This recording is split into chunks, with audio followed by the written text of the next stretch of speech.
కృపలో క్షేమము నీచితివి, కృపకు పాత్రులుగా చేసితివి. కృపలో క్షేమము నీచితివి, కృపకు పాత్రులుగా చేసితివి. కృపను గూర్చి పాడెదనేను, కృపను గూర్చి పొగడెద నిన్ను. కృపను గూర్చి పాడెదనేను, కృపను గూర్చి పొగడెద నిన్ను.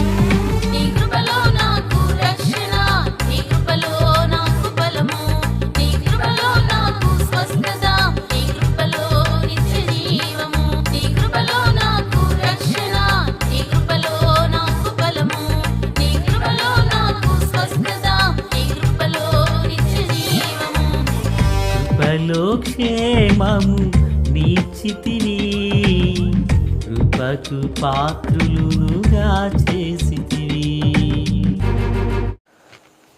ప్రభు అయినటువంటి యేసుక్రీస్తు వారి పరిశుద్ధమైన నామములో తండ్రి అయిన దేవాది దేవునికి నిత్యము స్తుతియు స్తోత్రములు, మహిమయు, ఘనతయు, ప్రభావములు యుగయుగములు ప్రభునకే చెల్లునుగాక. ఆత్మీయులారా, బాగున్నారు కదా? దేవుని మహాకృపను బట్టి మరొకసారి ఈ పునరుత్థాన వేళ మనమిలాగున ప్రభువును గొప్ప చేసే భాగ్యం మహాదేవుడు మనకు అనుగ్రహించున్నారు.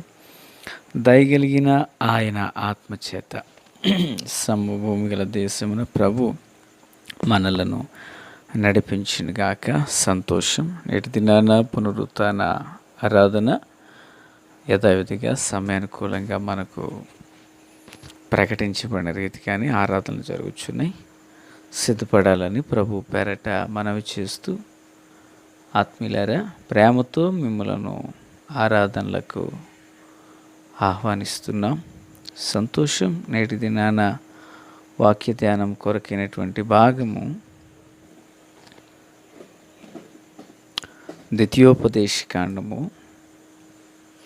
32వ అధ్యాయంలో ఉండిన వచనాలను మనము ధ్యానం చేయబోచున్నాం.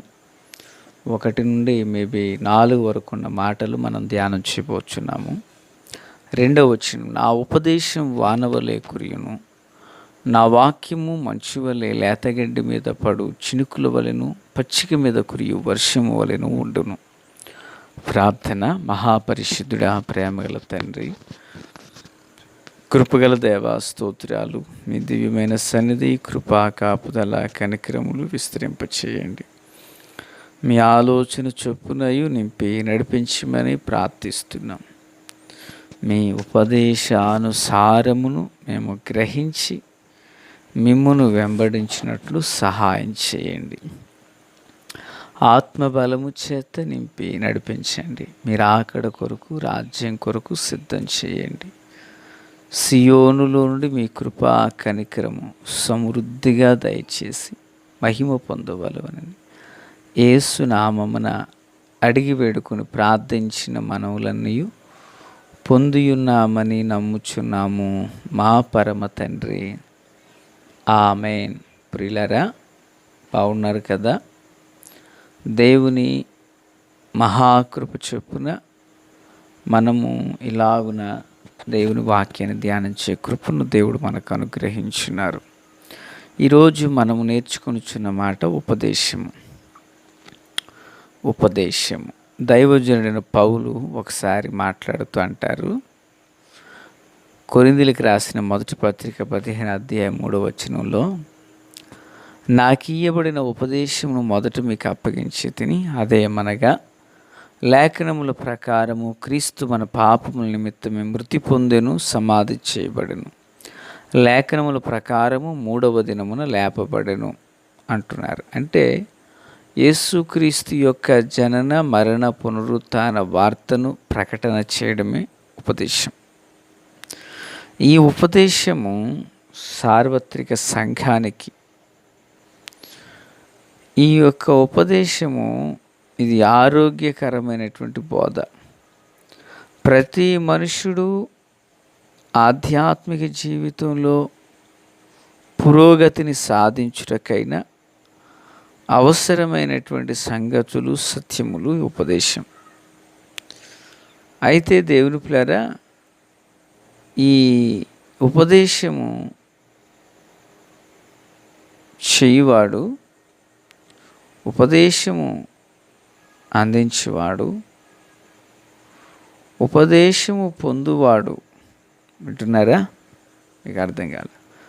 ఉపదేశము పొందువాడు ఉపదేశము చేయువానికి అన్నింటిలోనూ మంచి పదార్థాలను ఇవ్వాలి. సో పాస్టర్ గారు మొదలెట్టేసి ఇవ్వడం గురించి అని కంగారు పడతారేమో, ఇక నేను ముందుకు వెళ్ళిపోతున్నాను, దీన్ని వివరించట్లేదు. అయితే పిల్లరా, ఈ ఉపదేశము ఎందుకు మనకు అంటే, ఈ ఉపదేశము మనకు ఆత్మ సంబంధమైన ఆరోగ్యాన్ని కలుగజేయచ్చు ఉంది. ఇది వింటున్నారు పిల్లరా? వింటున్నారా? దైవజుడైనటువంటి పౌలు తీతుకు రాస్తూ అంటారు 1:9, తాను హితబోధ విషయమైన, అనగా బ్రాకెట్లో ఆరోగ్యకరమైన బోధ విషయమై జనులను హెచ్చరించుట యందు ఎదురాడు వారి మాట ఖండించుటకును శక్తి గలవాడగునట్లు ఉపదేశమును అనుసరించి నమ్ముకొనదగిన బోధను గట్టిగా చేపట్టువాడునై ఉండవలెను. అంటే ఆత్మ సంబంధమైన ఆరోగ్యకరమైన బోధ విషయమై ఉపదేశమును అనుసరించుచు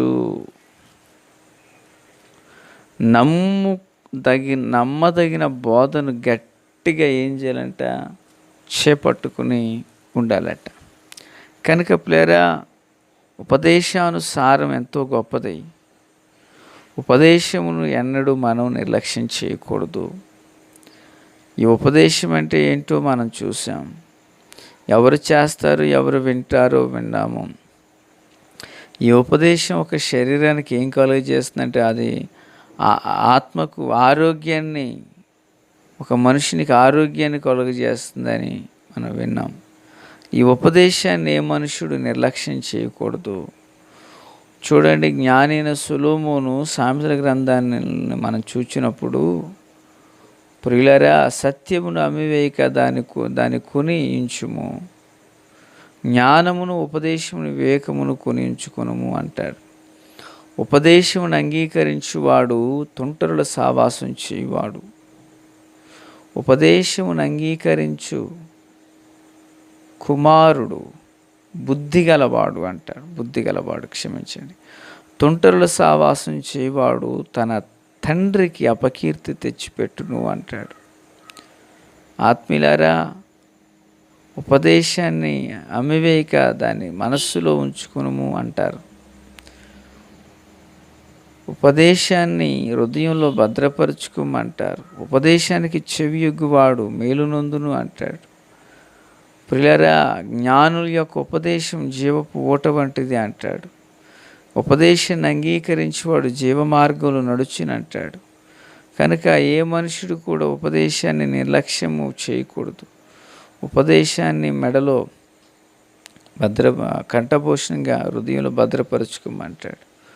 ఉపదేశాన్ని తోసివేసిన వాడు హృదయానికి గద్దింపును దూరమైపోతాడు అని చెప్తాడు. కనుక నా దేవుని ప్రేర చిట్ట చివరికి ఉపదేశాన్ని విడిచిపెట్టగా దాన్ని గట్టిగా పట్టుకుని జ్ఞాని అయిన సొలొమోను హెచ్చరిక చేస్తూ ఉంటాడు. ఏ మనుషుడైతే ఉపదేశమును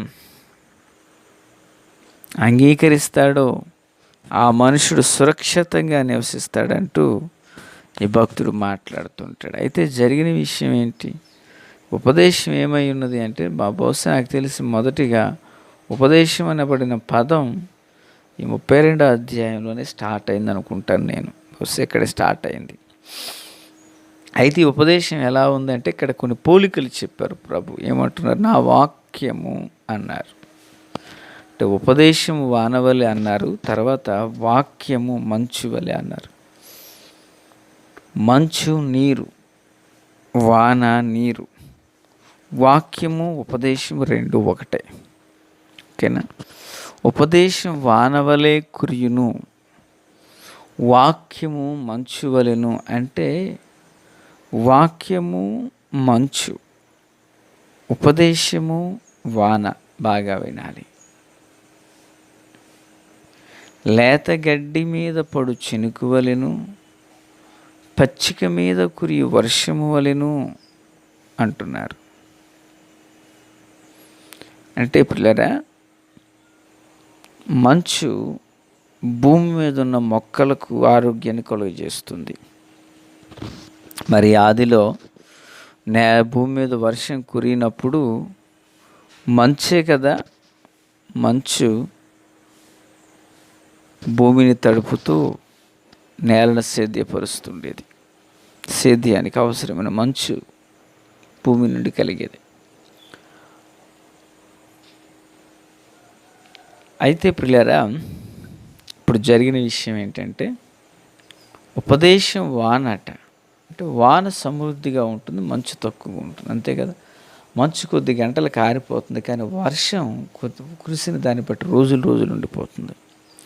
అంటే ఉపదేశం వాన లాంటిది. వర్షం ఎంత సమృద్ధిగా ఉంటుందో ఉపదేశం అంత సమృద్ధిగా ఉంటుంది. వాక్యము ఎలాంటిదయ్యా అంటే వాక్యము మంచు లాంటిది. ప్రతి మొక్కకు అది సమమైన సమతుల్యతలో దొరుకుతుంది. కానీ వర్షం అలాంటిది కాదు. అది ఉపదేశము వర్షం లాంటిది. అదేం చేస్తుంది అంటే భూమిని పంట కొరకు సిద్ధపరిచి సదును చేయబడుటకు గాను, పంటను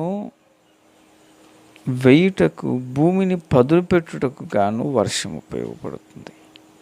ఆలోచించేయండి. నేల మానవుని హృదయానికి సాదృశ్యం. వాక్యమును బడు విత్తనం. వాక్యము అనేది విత్తనం. హృదయం అనే నేలలో పడిన వాక్యం అనే విత్తనాలు ఫలభరితంగా మారాలంటే మంచొక్కటే సరిపోదు, వర్షము కూడా అవసరం. దేవునికి స్తోత్రం. కనుక ఒక ఆధ్యాత్మిక జీవితాన్ని అభివృద్ధి పొందాలంటే మంచు వంటి వాక్యం ఉండాలి, వర్షము వంటి ఉపదేశం ఉండాలి. దాని యందు మనము వర్ధిల్లుదుమో గాక. ఆమేన్. తండ్రి దేవా స్తోత్రం. వాక్యం అందరి హృదయాల్లో ఫలభరితం చేసి మేలుతో నింపమని యేసు నామములో ఈ దినాన ప్రతి ఒక్క ఆరాధనకు ఏ ఒక్కరు మానక అందరూ నడిపించబడే భాగ్యం ఇవ్వండి. మీ వాక్యము మంచు వలె, మీ ఉపదేశము వర్షం వలె మమ్మలను తాకును గాక, మమ్మ నింపును గాక. యేసు నామమున ఆమేన్. Praise the lord.